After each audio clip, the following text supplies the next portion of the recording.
An historic, a moving, and unusual day in the U.S. Capitol today. And just hours after it all ended, the business of government is now well underway. So what is first? Joining me now to provide some analysis, former Obama administration official Krish Omarah-Vignarajah and presidential historian from New York University, but he's also a Canadian, Tim Naftali. Thank you both for joining us. So the shards from the glass ceilings tumbled down over the U.S. Capitol today. Tim, I imagine historians were madly scribbling with so many firsts today. But beyond the first, can you give us a perspective on how you think Joe Biden will lead? Will it match his words or not?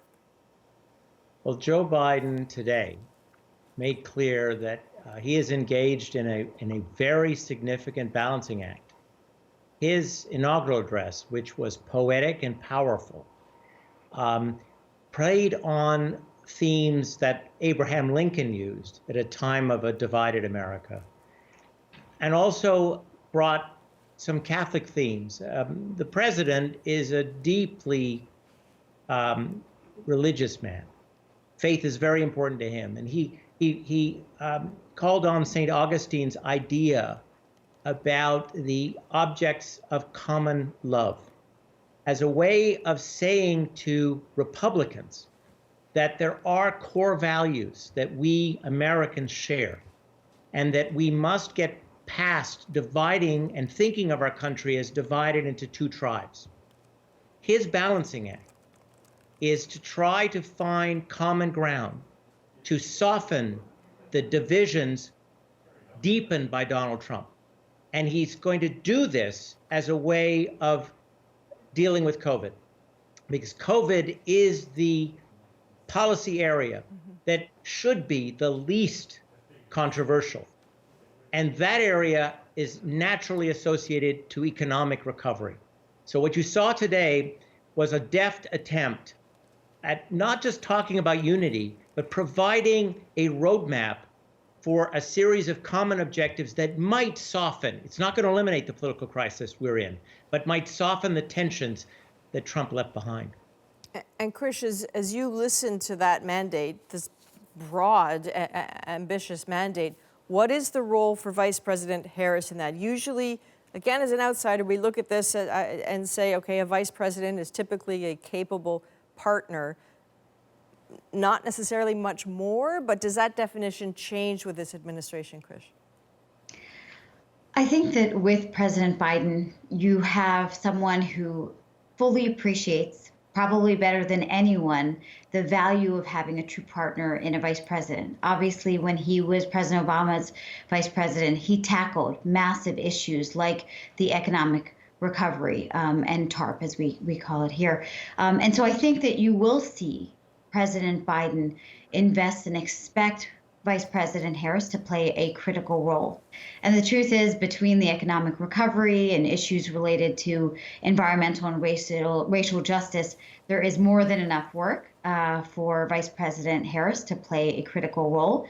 And then, of course, on top of that, you have the opportunity for her to play such a consequential role in terms of her tiebreaker position in the divided 50-50 Senate. And so with the bold agenda that President Biden wants to get through, I think you will see her playing an influential role, both within the White House and, of course, up on the Hill.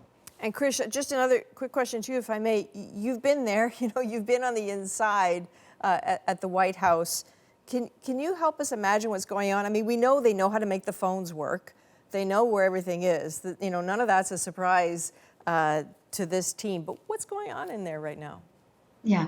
And I think that, Adrienne, your point is an important one to highlight, which is that for some new staff, of course, they are going to be figuring out in those first few days where the bathroom is.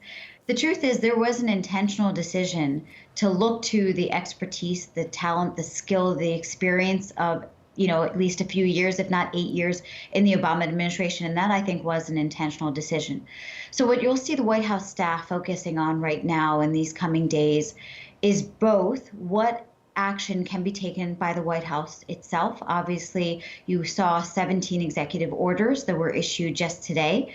But of course, there's going to be some important steps that will be taken by the White House on addressing the pandemic, meeting President Biden's commitments in terms of getting the vaccine out, undertaking more action by the National Guard and FEMA, for example. And then, of course, they'll be also looking to the Hill. They'll be trying to make sure that their nominees get confirmed, as well as ensuring that bills that they are going to be proposing, just as we saw one on immigration today, that they can actually get through Congress. Tim, one last question to you briefly, if we can. Again, I'm looking for some context and some historical perspective here. When you look at Joe Biden, when you look at the challenges facing him, does this suggest to you any other presidency you've ever seen? It suggests elements of two presidencies. It suggests the kinds of challenges that Franklin Roosevelt faced. The threat, though, is not from dictatorships abroad, but it's an authoritarian mindset at home, and it's the pandemic. And the other element is what Gerald Ford faced when he was trying to heal a country that was rent by the Watergate scandal, trying to restore trust in government, try to restore remove a sense of cynicism that had developed as a result of the crimes committed by the previous administration. So he's got to show elements of both kinds of leadership. And I think given his background, his extensive experience in Washington, and the fact that Republicans, the older Republicans, like to work with him, I think he's up to the task. Okay, all right. We will see if the moment rises to the man or the man rises to the moment. Presidential historian Tim Naftali, former Obama administration official Krish Umara Vignaraja, both of you, thank you very much. Thank you.